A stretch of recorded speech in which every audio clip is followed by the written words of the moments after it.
Hi there. So I'm in my studio. It's Sunday and I'm trying to take this drawing or drawings. These are studies of hands and I need to go ahead and place them into a digital file. So if you're taking an online class and it's for drawing and you have to do traditional drawings and you're working, like this size is 11 by 17. So there's a really easy way to do a photo merge in Adobe Photoshop. And so I had to take this drawing, scan it in into 4 different sections on my flatbed scanner.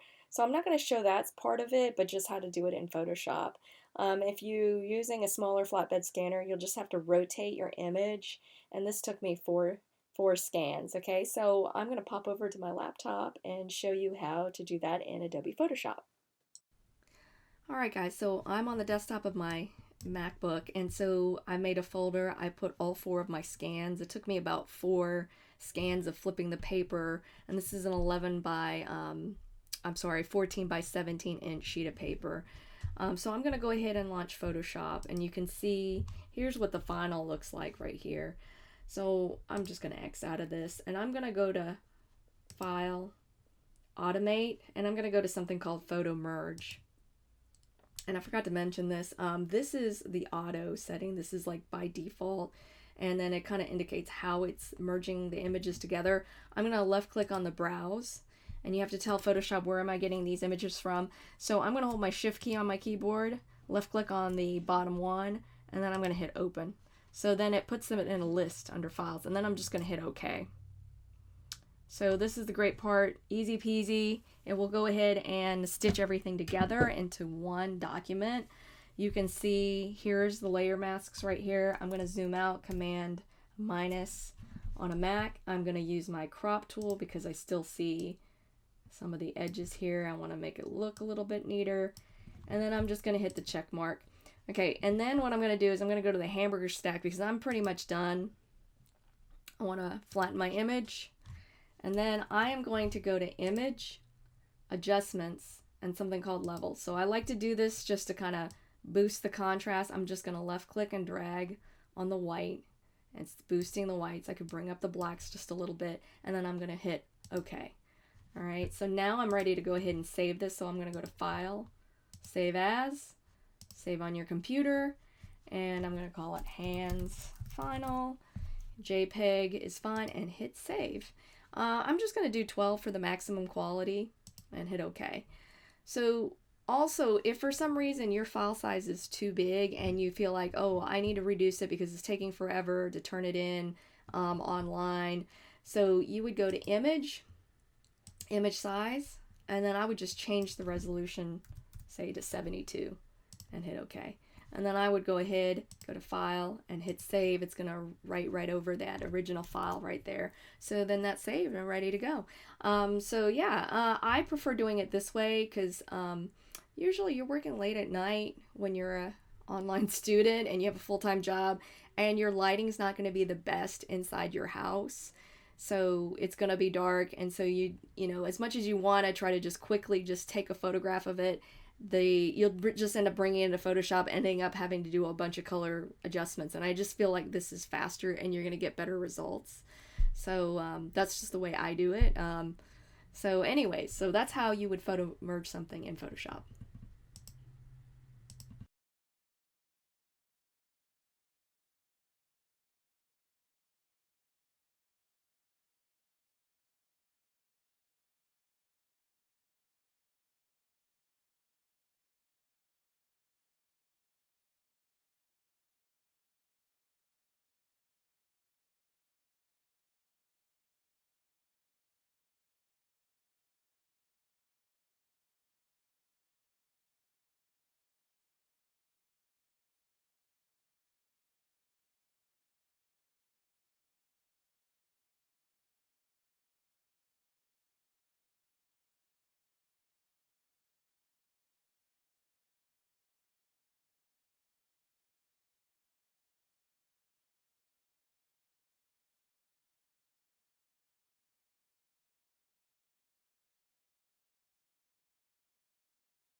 But I went ahead and put the final illustration at the end, and thanks for watching.